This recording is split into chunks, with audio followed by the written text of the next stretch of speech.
Oh, there we are. It's 155. 155. Yeah.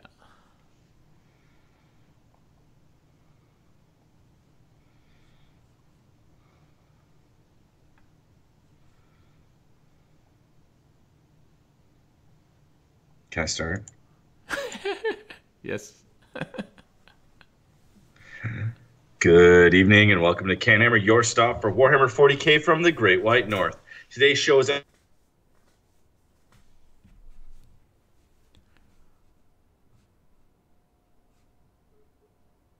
Uh-oh.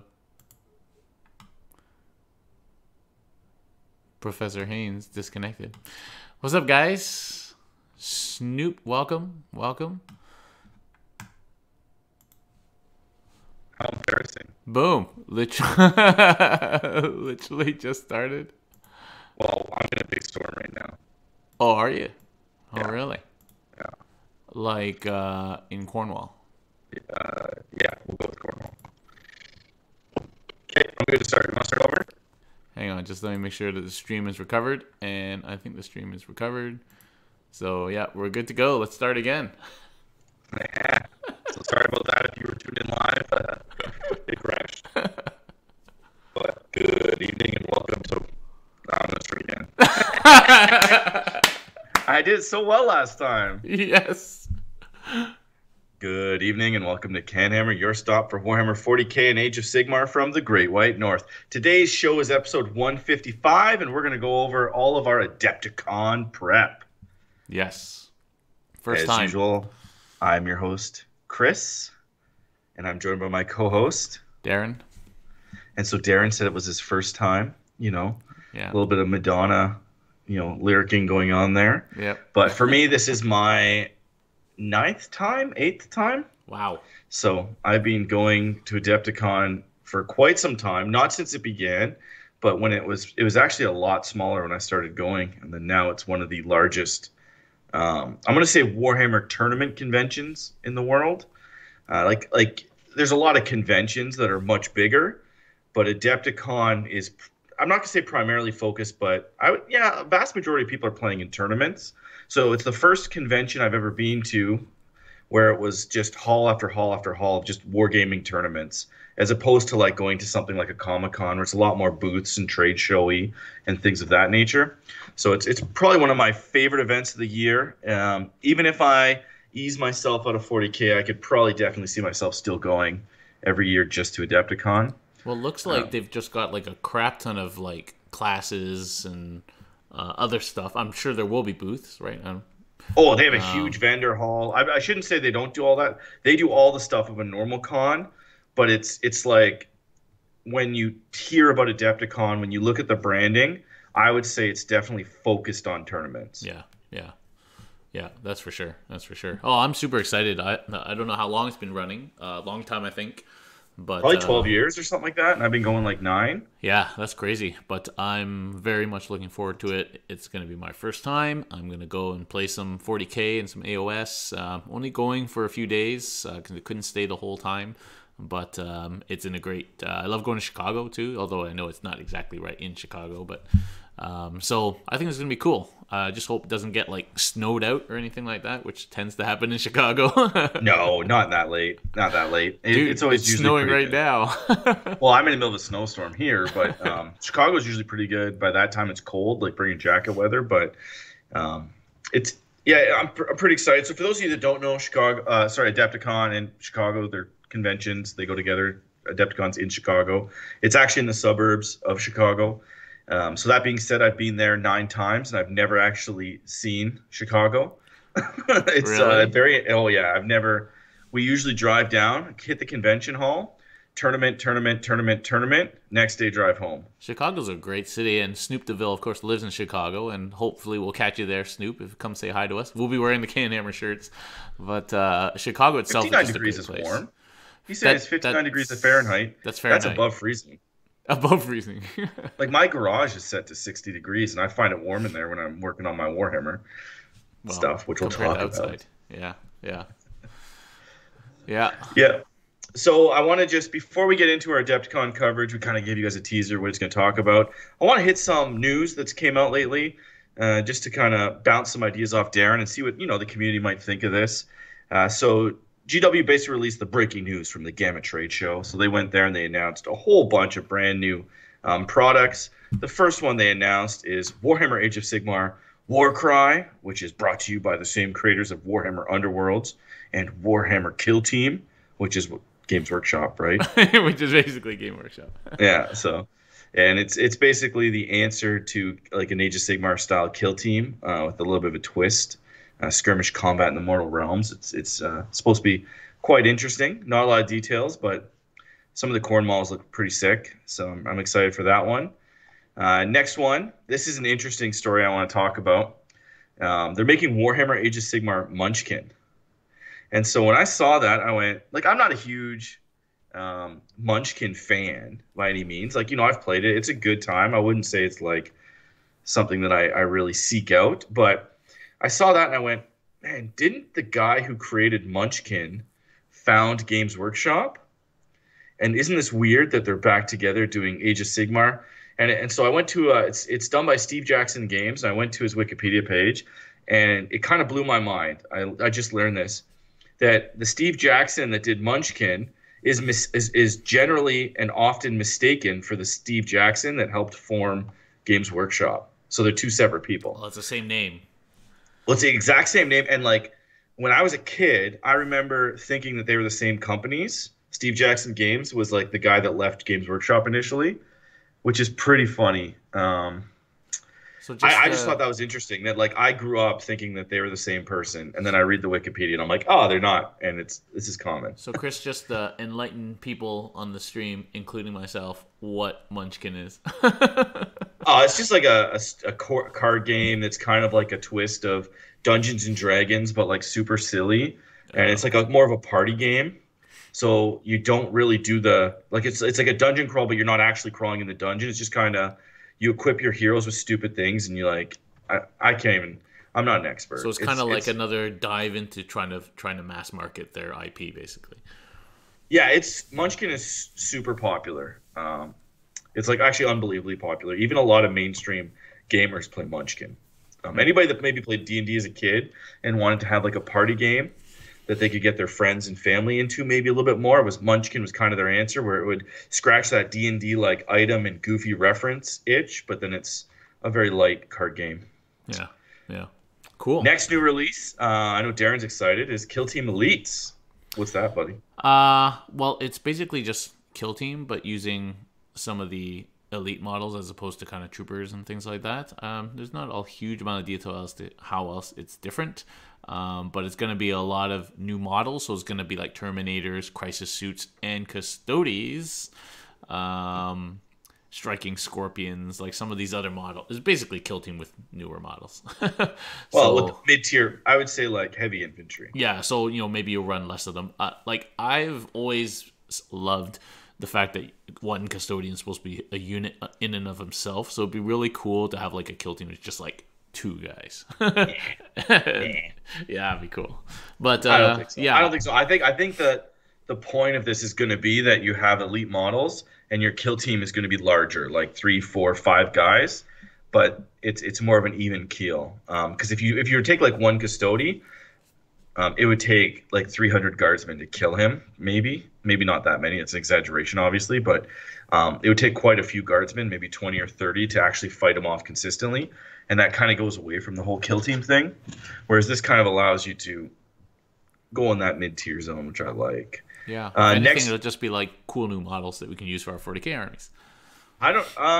They generally don't release new models with kill team releases. Well, they already spoiled the Chaos Commissar and the Chaos Bulgrin.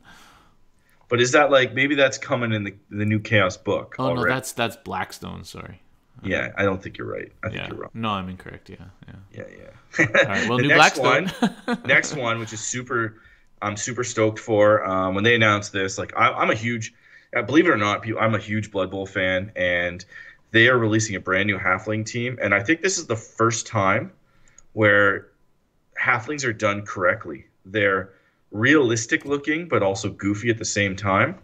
I'm curious to see if they include treemen or what the treemen are going to look like. So for those of you that don't play Blood Bowl, there's generally three tiers of teams in Blood Bowl. There's the top tier teams, which have a higher than like around just over 50% win rate. And then there's like the mid tier teams, and there's the bottom tier, like they call them like kind of fun or hard mode teams.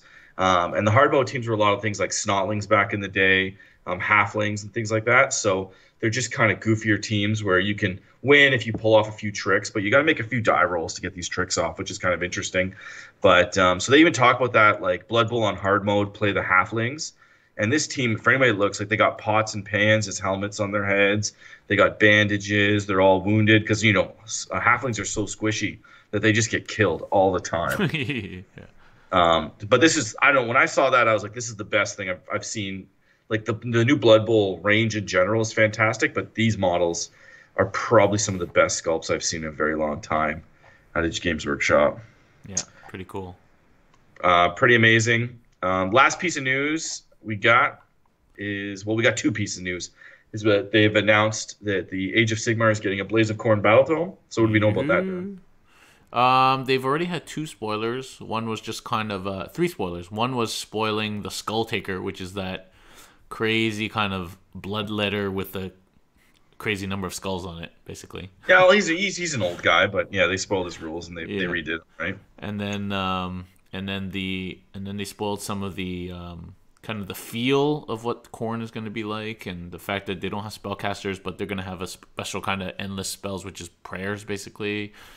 They spoiled some of those models, this big like Khorne pedestal, and then just today, I think it was, they previewed some of the rules. And this one is pretty crazy. I think it's the one with the skulls and the blood coming out of the eyeballs. I gotta say, I do like these very bloody kind of... the axe one looks pretty sick. Yeah. But these Hex Gorger skulls, like the rules seem pretty cool. Just a 3-up to cast it. Can't be unbound because it's not a spell. And there's bonuses to that if you're beside the like the pedestal thingy. So cast on a 2-up basically, I think. And then it's a 12-inch -2 to cast bubble, which is crazy. Oh yeah. And it's predatory, so it moves. And then if you roll an 8 when you cast, like if you're the opponent, then it automatically fails, and every wizard within 12 inches of you takes D6 mortal wounds. That's disgusting. That's pretty. Yeah, sweet. but if it's the theme, right? The Khorne theme of the anti-psyker. Somebody in the chat saying his son saw 40K Monopoly and lost his mind. I agree. I keep thinking I should order that, but I don't want to be too much of a fanboy. So the last thing is that Shadow Spear went up for pre-order. This is pretty awesome. Darren ordered 2 of them, believe it or not. I think nobody's surprised. Anybody surprised? No, nobody's surprised. I like the Marine stuff, and so do I. This might be a good time to talk about old Marines versus new Marines. Yeah, I kind of wanted to put my point out there. When are the old Marines going away? Yeah. I'm still using mine, but just because there's no reason not to. Because you got to think about it, like they've essentially just redone the scouts. They have these new like sniper Primaris Marines. They're essentially a scout replacement, and I believe on the tabletop they're better. The standard tactical Marines obviously are still better than Primaris Marines for the most part. But I'm wondering when eventually they just phase out the old Marines and it's just Primaris Marines just become Marines in like the next book, and then nobody really talks about. So the only thing that they still need is transports other than like a 300-point tank. Well, that 300-point tank is arguably one of the best transports in the game. Yeah. But like they need some kind of like, I feel like it's 90% fleshed out, and then maybe they'll drop old Marines when that happens. But the number one reason you don't see Primaris Marines on the board is the regular Marines. They're just, for the points cost, they're just way more effective. Yeah. So. And they still they haven't made Devastators and stuff like that, right? And so there's still some gaps, but it seems like eventually it's going to happen. I hope so. I definitely do. Okay, so let's move back on to Adepticon. So we kind of gave you guys the intro, what the convention is, but we want to specifically talk about, what about the Lord Discordant? Do you have any opinions on that? That's from the chat. Yeah, that's the new like dude on the Mauler Fiend. What do you think of that model, Chris? I absolutely hate it. I absolutely hate it. Sorry, I just hate it. I don't know why. It's I don't. too it's It too just looks like goofy. tentacly, and it looks like Sigmar, not 40K, you know? Like it I'm sure I'd like it in person though. A lot of those initial releases, they just kind of shock you. They look too over the top, and you're like, I don't know about that guy. But I'm sure once we see it in person, it'll look good, and it might look go really well in my Iron Warriors army. how big is it? Is it like on a night base? Like is it that big? Like a Mauler Fiend like I think it's similar to a Mauler Fiend from what I can tell. But if you look at it, the actual torso looks kind of small compared to the Marine on top. But the Marine on top just could be a lot larger because a lot of the newer Chaos Marines are a lot larger. So it might just appear to be like a yeah. smaller machine, like torso, than that. But Apparently it's gonna buff the Lord of Skulls, if you can believe that. yeah. So I actually want to, when we move on to Adepticon, one of the main things I want to talk about is what we're doing to prepare for Adepticon.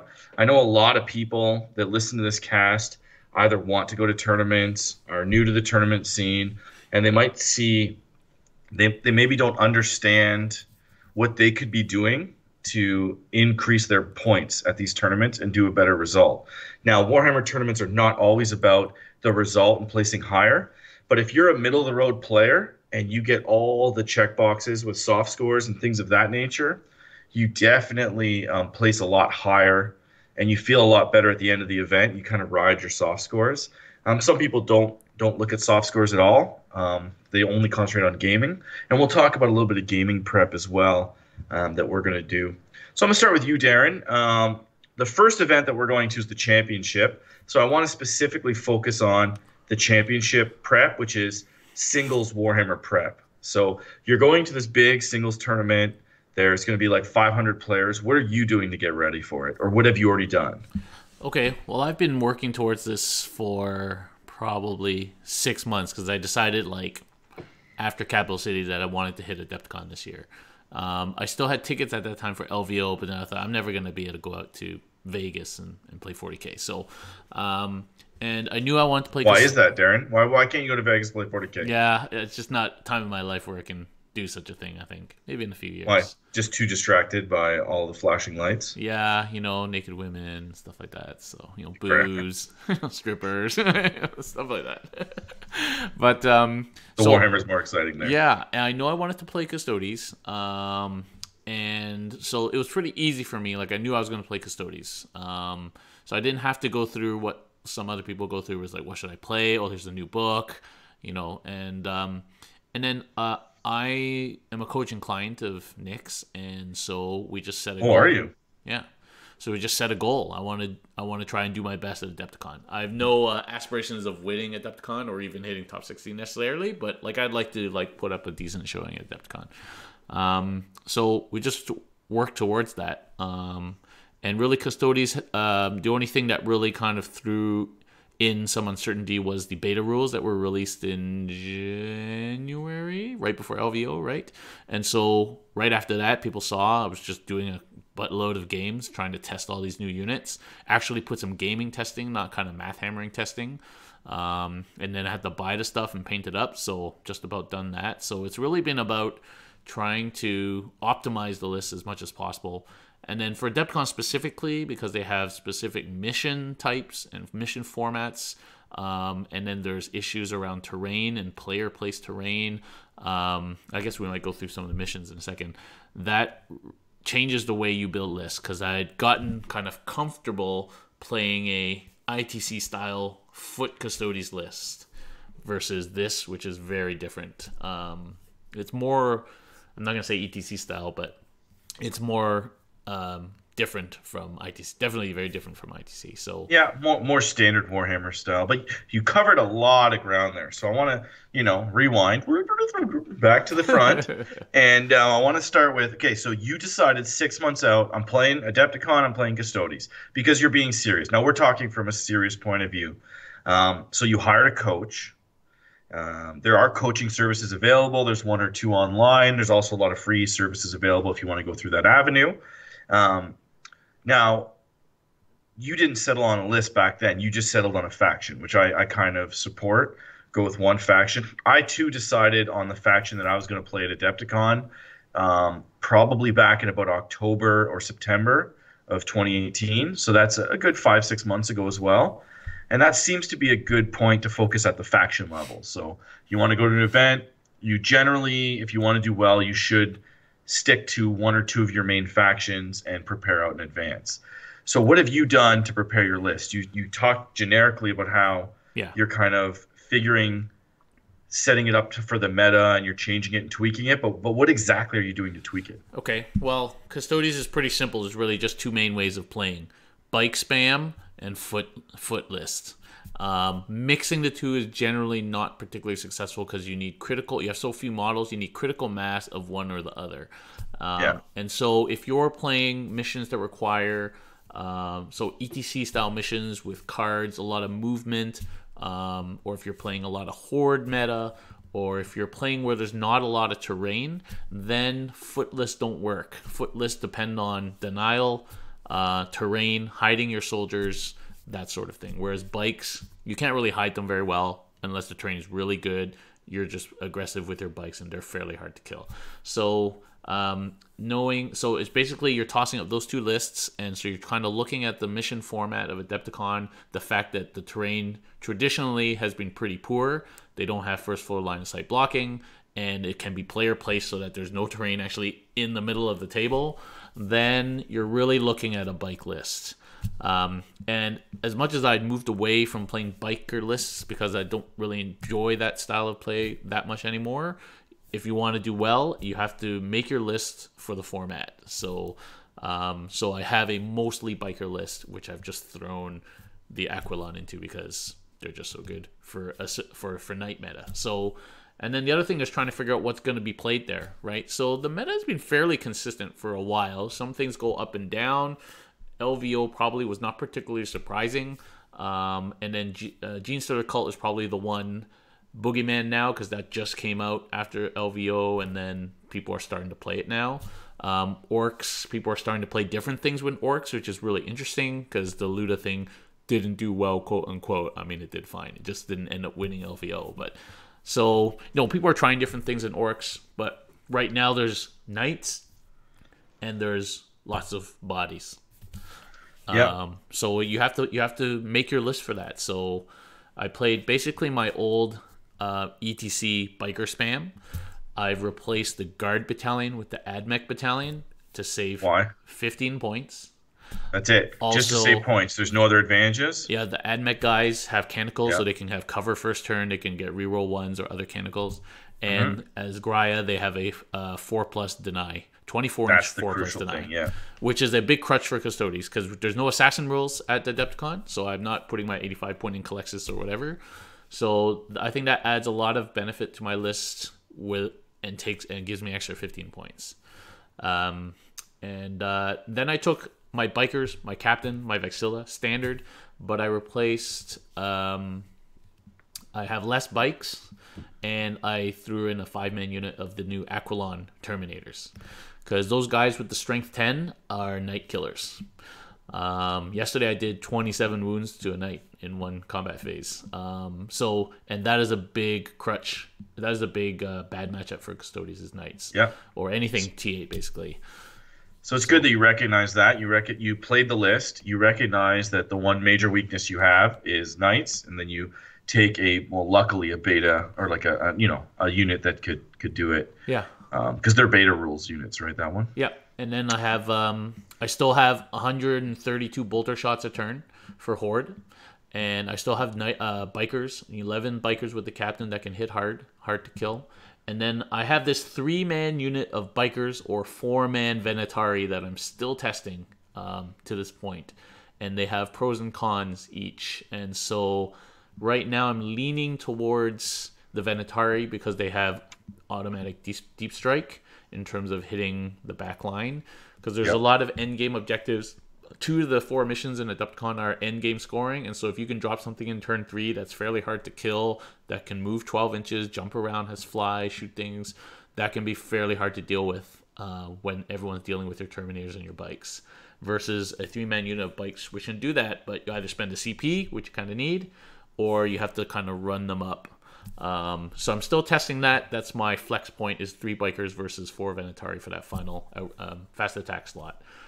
Yeah, I would almost go Venatari just for the variety, and the fact that they're not that common would be, I think, beneficial. So I guess we'll take a look at the orcs. So I decided on the orcs, and I've been running. One of the things that I want to talk about specifically is that I just had a child, and so that's going to affect the competitive level. So you have to be reasonable when you're assessing what you're going to do. So I have the Luda orc list fully painted, ready to go. Obviously, I can't go and majorly change my army. I can't go and paint enough stuff. Also, because I have the team tournament as well, which we'll talk about. So I have to kind of stick with what I got. So I'm going to be playing a slightly dated list that I have maybe more experience with, as opposed to switching my list up and getting no experience, but trying to chase the meta. So I'm going to be running the standard 90 to 120 boys. I'm going to be running at least one unit of 15 Ludas, maybe a unit of 15 and 10. But to kind of sort out some of the bad matchups, I'm going to take a Big Mac with a shock attack gun. The Vigilus book just did great things for that unit. As long as I can get the model, which I can't at the moment, it's sold out everywhere, and I've been struggling to get a hold of mine in time. So that might come like the day before Adepticon. Boro? It has to match my painting scheme, man. I'm a stickler for that. And then I'm debating as well throwing in some Grot artillery or mech guns just to kind of shoot down some of the flyers that are plaguing us. Like the Ludas do a good job on that, but against the wrong matchups, I could lose my Ludas really early. So that generally my orcs do really well unless I lose my Ludas right away. And I need something that can pop out the odd flyer because I'm assuming there's gonna be a lot of flyers at Adepticon. I So think I'm kind so. of moving my list in that Because direction. with the terrain and end game scoring, I think you're going to see some 6-7 flyer lists. And I'm ready for that with my bikers. They can take down flyers. Well, unless the flyers take down you Unless they take first. me down first. Yeah, Yeah, exactly. some of those flyer lists are going to kill a lot of custodies. Yeah, nasty, nasty. Yeah, so that's what I've been doing. I'm not too worried about the missions because with the orcs, you don't need terrain because you have so many bodies. And since Adepticon, it can be hit or miss on the tables whether or not the terrain is going to be able to like let you hide a lot of stuff. So I'm definitely comfortable with having the 200 model army in that situation. And also, a lot of the models are little, so what little more fifth, sixth ed terrain that they have, I'll be able to hide behind. So I'm very comfortable with that. And the missions with the end game, you want to, orcs are generally okay at end game because they just stick around in large quantities. So that's kind of why I'm focusing in that direction. Cool. So let's run through the missions quick, not necessarily mission by mission, Darren, just like what the gist of them is. Yeah. Just so that people know when they're listening to us talk about it that we're not playing the standard ITC where it's like tick tock, tick tock. I score one or two a turn, you score one or two a turn, and I just got to win by 1 point. At Adepticon, there's going to be like 500 people. You need to score like max out wins every round to even move on. Yeah. So there's only 4 missions. So on the Thursday is 4 rounds, and then if you're in the top 16, you play on Friday. Otherwise, you don't. Yep. So there's only 4 missions. 3 of them have set deployments, and 1 of them is random. And then 2 of them are end game, and 2 of them are progressive objectives, where you have to hold objectives for the whole battle round, like to the start of your next turn. Kind of like ITC, I think, used to be. That's brutal. Yeah. Yeah, so you It's can't fun. just It's kind fun, of but move in brutal. your turn and then you get a point, right? Like, and you get an extra point if you took someone off it too. So sometimes you have to not, because you don't get anything for landing on it on your turn. So sometimes you have to be like, anyway. And then so the end game is like really end game. You don't have to worry about the objectives at all till end of round 6, and it's 6 rounds, no variable. So maybe slight advantage going second there. And then the secondaries is a kind of kill points. One version of it is just how many points of your opponent's army you killed, up to a max of 1,200 points. And then the second one is called Meat Grinder, where depending if you're hitting vehicles, monsters, or just normal stuff, you get points per wounds done in the whole battle round. Because obviously you can do wounds in your opponent's fight phase too. So it's fairly straightforward. And then there's Solo Blood, so if you killed a unit in the round but your opponent didn't. There's Line Breaker, which is end game if you have stuff in your opponent's deployment. And Vanguard, which is at the beginning of your turn if you have at least two units wholly within your opponent's deployment. Sounds good. So how are you predicting you do? What's your goal? on that? I'd like to go three. I'm gonna say I like to go 4-0, but I'd like to go 3-1. Ideally, that would be cool.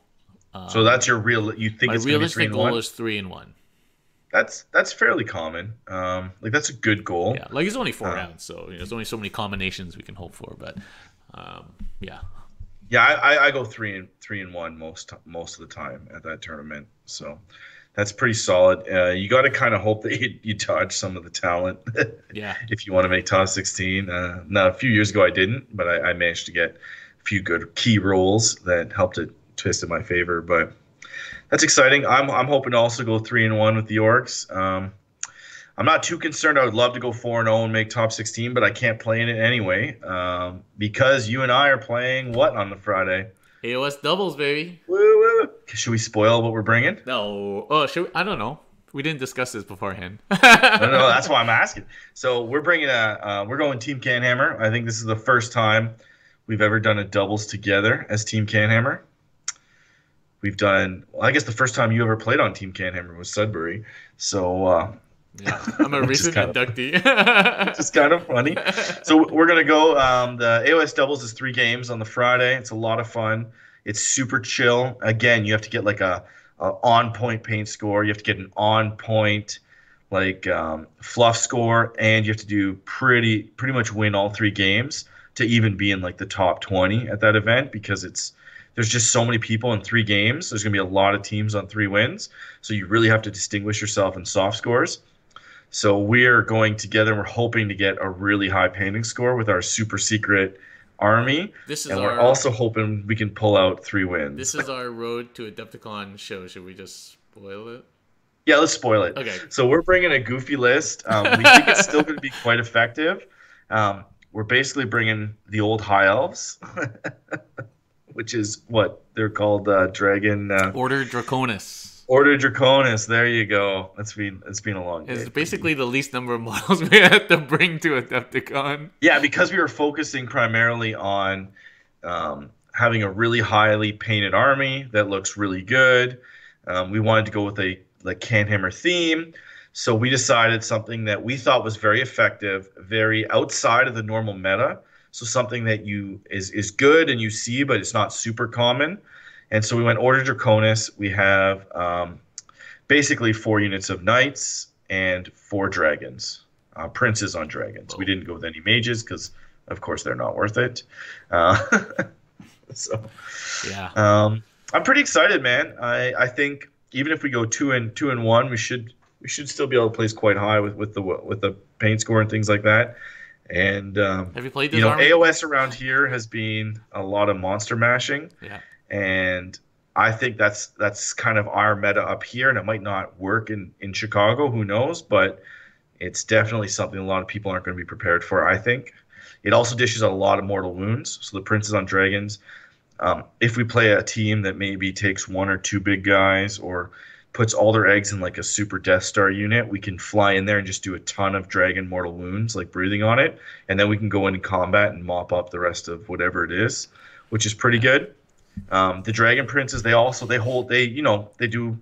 fast. They'll hit the same time.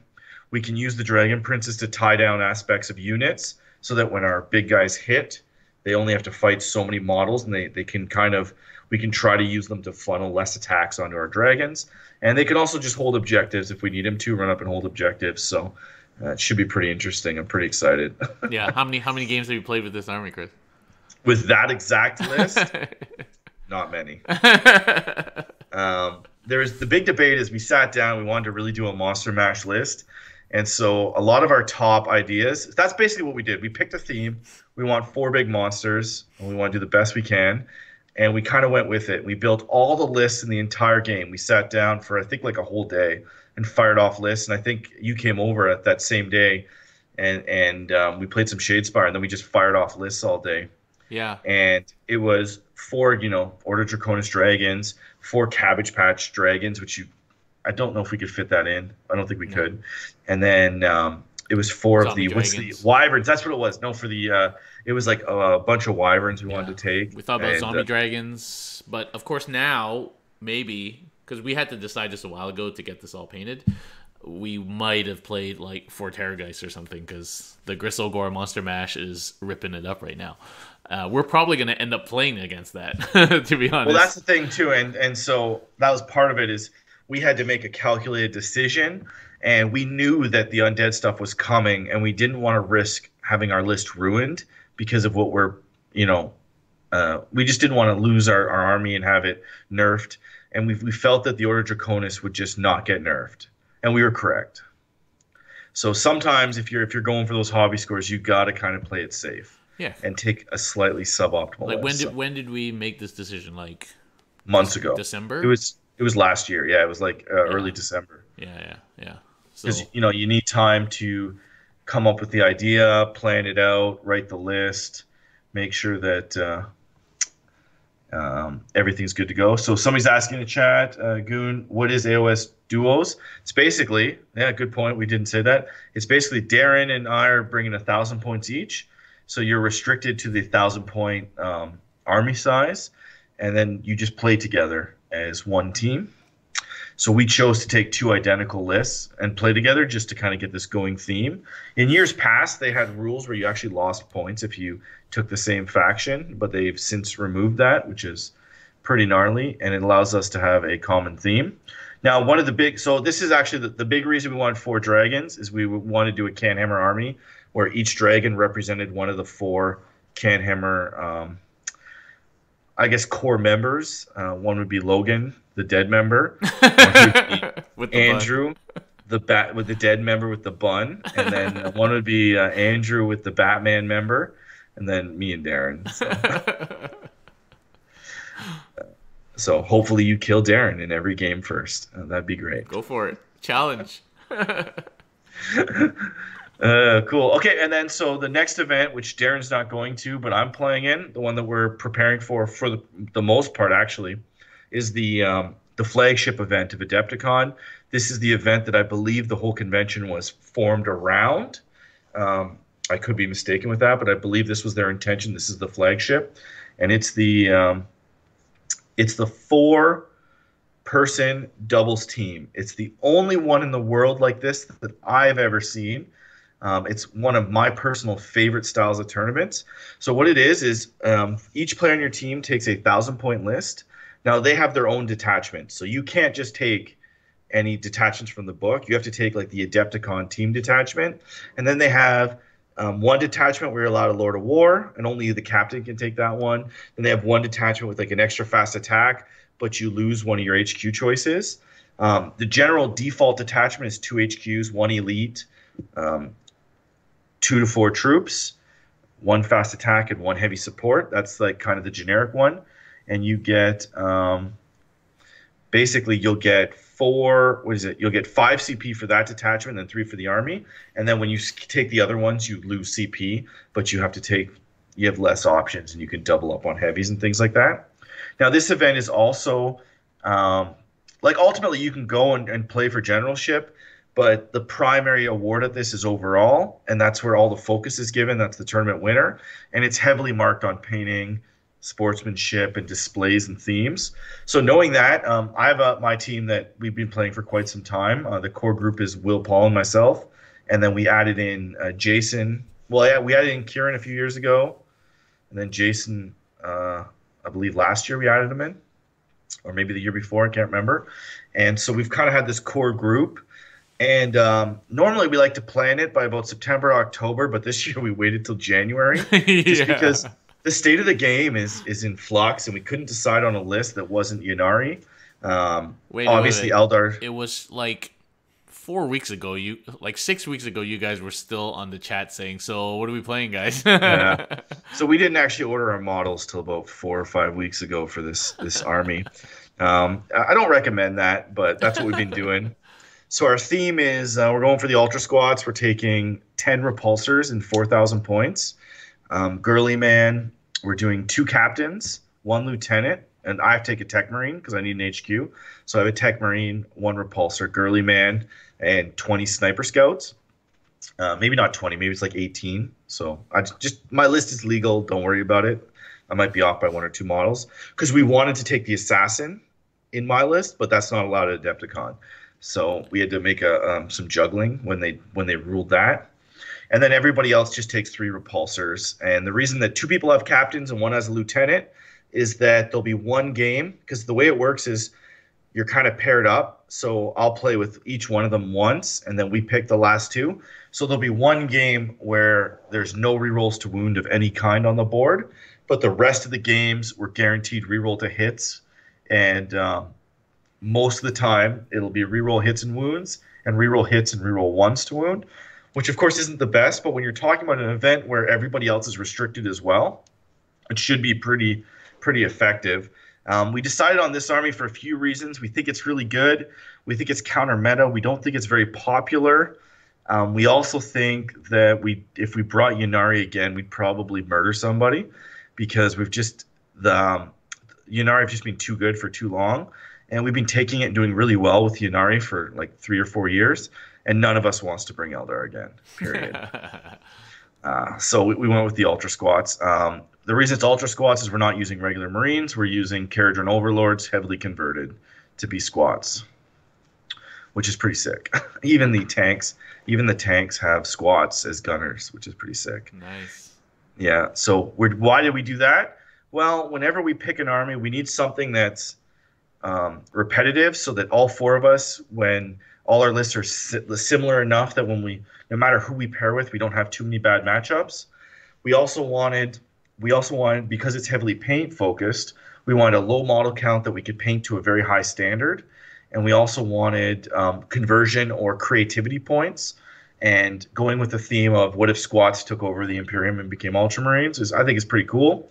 So I've been actually, we divvied up, because we started 4 weeks ago, we kind of had to just div up the work aggressively. And so I'm basically going through this just because I think people that are trying to get teams together might want to know what we do. And we do this almost every year. So basically we assigned work to each other. And because none of us live in the same city, we have basically deadlines that each one of us has to meet to then mail to the next guy.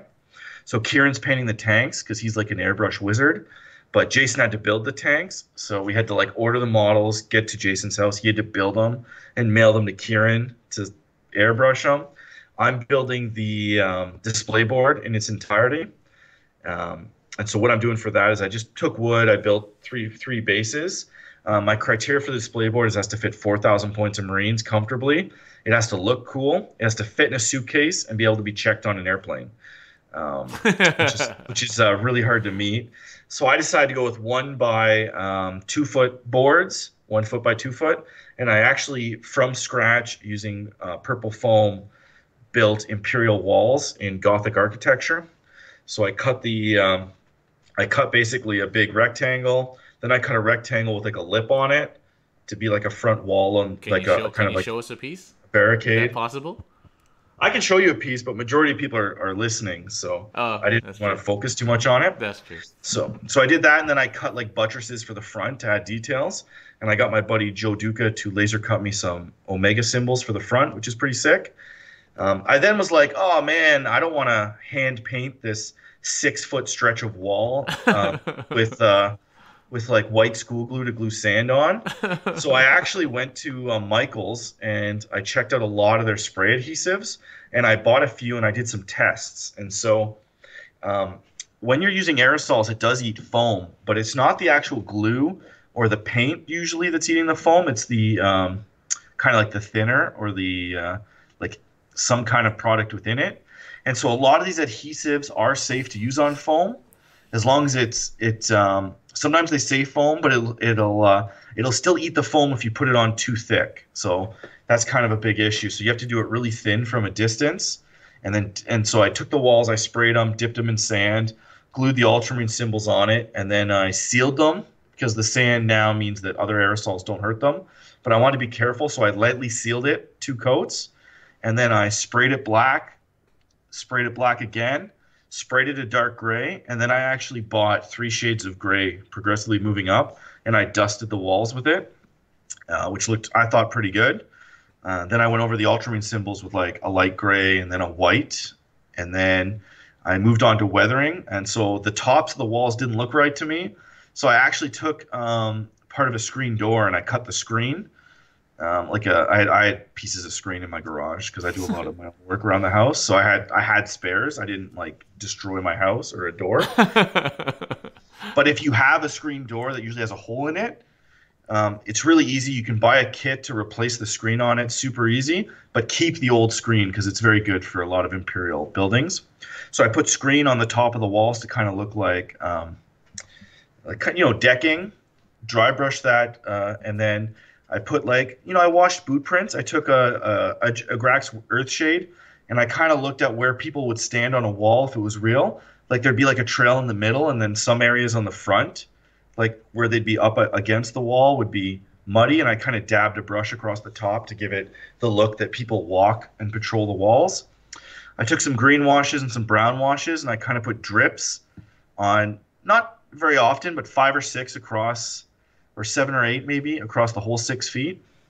And then I looked at anything that stuck out. So the big ultramarine symbols, any corners that popped out from the wall, I dripped. I put some green and brown wash, and I kind of dripped it a little bit down just to kind of give it the look that that's where the water would pool and maybe some moss would grow, and then it would drip dirt. If you look at like a water tower, or I look like we have like a big brick building that I work in, and you can kind of see this where some of the where you can tell where the water drips because there's like streaks on the building. And so I tried to replicate that, but very lightly. I didn't want to overdo it. And then I actually took these vines that you can buy from Army Painter, and I glued them very sparsely, but on anywhere where it looked like they would kind of catch and grow on the side of the wall, which I think really made it pop. And then the last thing I did is I actually built a tile road down the middle of it, and I mixed. This is a neat trick that I thought was cool. Is I took weathering powders and I mixed it with a wash to create like this. Mud. Not like, but it was mud, and then I heavily stippled it in like Land Raider style tracks down the road, because of course the hover tanks don't leave tracks, but of course there'd be Imperial Guard tanks that drove down this road. You would have lost points. You'd be like, "Yo, hovercrafts don't leave tracks, man." But I wanted it to be like, well, other when Ultramarines go to war, they're like the smallest part of the army. So anywhere where they go, there would be like vehicle tracks and things like that. And so I created these like muddy tracks down the middle. And so it went really well. And how I got the display board done to such a high level, in my opinion, maybe it's not to some other people's opinion, is I just did a little bit every day. I started 4 weeks ago, and I do like an hour a day. So it never felt like a chore. It's been really enjoyable. I've been puttering away at it, and it's been really Looks good. good. If people follow our Instagram or Chris on Instagram, you'll see you could follow the progress of this thing, and it's extremely artistic, actually. For me, a lot of people don't realize that I actually enjoy hobbying. You're a true artist, man. You're a true artist. It's not amazing. I did learn some mistakes on it that I will take to the next one. I also ordered like 2 smoke machines and a whole bunch of LED lights. But because I want to travel because we're no longer driving, I had to trim those out of my original design. So it's kind of a sad day. And then I'm just actually waiting. Once Will Paul converts up all the squats, I have to airbrush and paint them. So that'll be my next weekend, and possibly why I won't be on the cast next week if we even have. You're running out of time, man. Yeah. Yeah, it's 50 infantry. That's quite the endeavor, because you guys didn't start that till fairly recently. Yeah, I don't think a lot of people have the drive and coordination. I'm going to pat ourselves on the back that we have to get a 4,000 point army done in 4 weeks to the level that we're going to have it done. Now, could we all do better work? Yes, but not in 4 weeks. Yeah, but that's I think crazy. it'll look good. Yeah, I think it'll look good. Yeah, You just got to be coordinated. Like, if you have 2 hours of hobby time per night, you have to make sure that while something's drying, you're doing something else. So if you need a unit of orcs built, for example, you need to be like spraying your board. Once it's drying, you need to be building those orcs while it's drying. You can't afford any downtime. And so that actually takes a little bit of pre-planning, because you don't want to there's these actually like these drawings that you can look at. I just learned this actually 2 weeks ago, and I actually do this, but I didn't know it was an official thing. It's called a Kanban, Kanban. It's Kanban, but they call it like Kanban. It's a style of like project management where you use post-it notes, and you kind of put all the different tasks that you need to do. So you could have things like queues of think jobs that you need done, and then you could also have like areas that are like bottlenecks, like for example, dry time from spray paint is a bottleneck. So you want to make sure that some of your jobs are hitting the spray paint before other ones, and then as those jobs are moving out of the spray paint dry phase or the glue dry phase, because when you use like white school glue on like a big board, it can take 2 or 3 days to dry in Yeah. its entirety. It can dry enough that you can work with it, but once you start sanding foam and there's wet glue in it, you can make a mess really, really fast. So there's this. I encourage people to go check it out, but you can almost use you could use this to balance your Warhammer to make sure that you never run into bottlenecks. I use a spreadsheet, not a post-it note chart, but it's the same concept. Yeah. So I just be very organized. You can do the same thing with like practice games. You know, I need to get these units built and primed so that I can have this practice game, and then I'll paint them the weekend after. Yeah. Phalanx Neophyte, thank you for being a fan and welcome to the cast. I too have learned over the last 6 to 9 months you can have multiple projects on the go because you always have bottlenecks. So I never wash during the middle of a session unless it's the last thing I do before I have to leave, or it's overnight, or there's something else I can do while that's drying. Build something while something's drying, or airbrush something and then go do something else. Like, so you can actually do multiple things as long as you keep it straight in your head, and whether that's a spreadsheet or stick it notes or whatever. But there are these bottlenecks, or if you're putting that texture paint on, for example, that takes like forever to dry. So Yeah. you don't just want to sit there and wait for the stuff to dry, right? Well, a prime example of that is things like when you want to dip an army, or like if you're doing like a fast job, sometimes you have to delve in mud, or sorry, I'm dating myself now. A Grax Earthshade an army, and sometimes I'll actually wake up at like 5 a.m. to a Grax Earthshade like 3 or 4 units so that they're dry by the time I get to work, because that actually takes 10-15 minutes to do like 30 guys, whereas the dry time on that could be 2-3 hours. But even I believe that when you wash, I like it to have it cure. I like it to go like a long time, 8 to 12 hours, things like that. So it's definitely, it'll help you out and you'll feel more productive as well. And if you track what you're doing, you'll be able to be like, I have 3 projects that are like one step away from being finished. So if you feel like you're not accomplishing anything, pick one of those projects, finish it, and then do a couple other jobs that just kind of progress other units, right? To fill in the gap. You don't want to have like 6 armies in the assembly phase and the prime phase. You want to just keep almost having like units go through. Yeah. And I find it helps keep me motivated to come home. Usually what I do is I do some kind of assembly if I have a kit to assemble, which I have ridiculous amounts of kits to assemble. And then I usually spray prime that, base coat a unit, or do some painting. And then I'll usually actually go over to my, if you're watching the cast, you can see I've actually put all my display board stuff on my gaming table with just a plastic sheet on the half of it. And I'll go there and I leave it set up and I sit down and I just do a little tiny bit, half hour on the display board every day. And it allows me to have the patience to, today I'll do the tough work and tomorrow I'll do the vine work. Whereas if I just left a Sunday and said, I'm going to get it all done today, I would never actually finish. Yeah, because it's hard to look at the same thing for so many hours at a time. So yeah. it's definitely hard. So we're hoping to do well. We've won best overall. It's like a 500-person, 600-person event. We've won best general once, and we won best overall once. And we've placed top 10 or top 10 every year but once in the last 9 as a team. We were the Sons of Scotty, and we've actually just changed our name to CanHammer this year. We're moving away from our kind of – the Adepticon team started pre-CanHammer, and then we've been evolving it ever since. And so we wanted to move away from that this year and kind of start fresh, be Team CanHammer, and then see where it takes us. And we're trying to do something different. So. Yep. So if you guys are in Adepticon, do come say hi. We'll be around. And, it should be cool. I can't wait. Can't wait to go and have a good time and play some games. It's going to be super awesome. So in the chat, we have Phalanx Neophyte. He's talking about how you can relate about the project stuff. He was spray priming every weekend for an AdMech army. It's been a long day, and I have a young baby, so please forgive my Freudian slips there, or like my mistakes. But he has a spreadsheet and everything for a unit in progress. And so, yeah, he's right. Like, you can track your army and set milestones. And sometimes a goal or a to-do goal is very important. So if you know that you have 90 boys to do in 3 weeks, you maybe want to say, okay, week 1, I need 30 built. I need them primed. And while they're drying, I'll build the next 30. And then and you'll just have them all going through this transition and then set goals and actually meet your goals.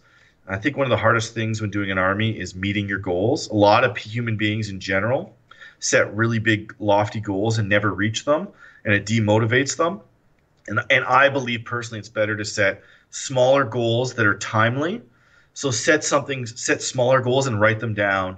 Like, at the end of this week, I want this built, this built, this built, this built, or even you can even go like at the end of tomorrow, I want to have this unit washed or this unit cleaned. Like if you're, shaving off mold lines, and then you'll feel a lot better and you'll progress. And then after a year, you'll be way ahead. There's a lot of theories in business about small batches and things like that, and being more efficient, and I agree with that. So, and there's nothing like an event or a tournament that you're going to get you getting stuff done. So that can help as well.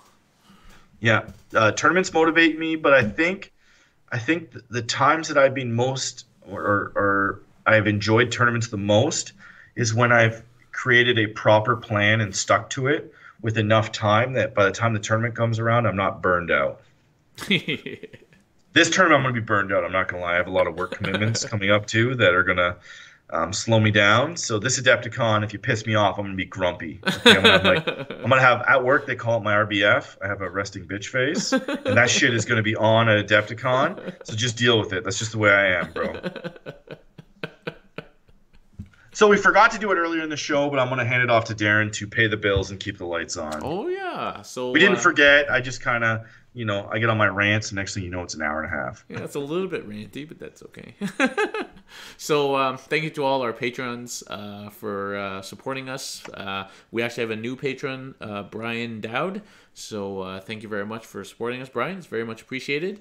Thanks, man. Yeah, we had a new subscriber on Twitch, Goon, who was, I'm not sure if he's still here, but he gave us a subscription yesterday watching one of our games, which is great, much appreciated. Thanks to our big sponsors. Yep, sorry, Chris. I was just going to say, patrons really help because we are actually, a lot of people don't know, it's approximately $500 to $600 a year to host the podcast alone with the volume of downloads we get. We need a reliable service.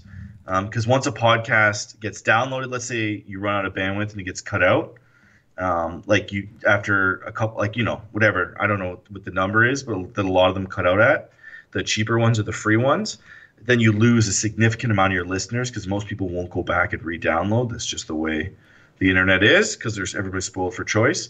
So it really matters, right, that we can pay for awesome hosting that's quick, and we can get these high quality audio files out to you guys really quick. I know we had some echoing issues, but all in all, our files generally, we render them at very high quality. Yep. Thank our big sponsors. We have Dylan at Multizone, Dan at Sequence Comics, Dave at Testaminis, Hoyt at Thunder Games and Gifts, and Ben at Grimdark Games. So thank you very much to our big sponsors. I'm not sure if it's a secret, but there's going to be a new store opening soon. Ooh, we can't. I think it is. I think it's a secret. It's a secret. Anyway, okay. I don't think you're allowed to. Yeah, I don't think you should be talking about anything business related until it actually happens, because that's how business works. So with that, thanks for listening, guys. Have a good one, and we'll catch you guys maybe after Adepticon, because I think we both have enough to do. I'll be on next week. Okay, Darren will be on next week. I may or may not be on. Actually, if I'm on, you guys should yell at me, because it means that I am compromising my painting. Bye. Good night.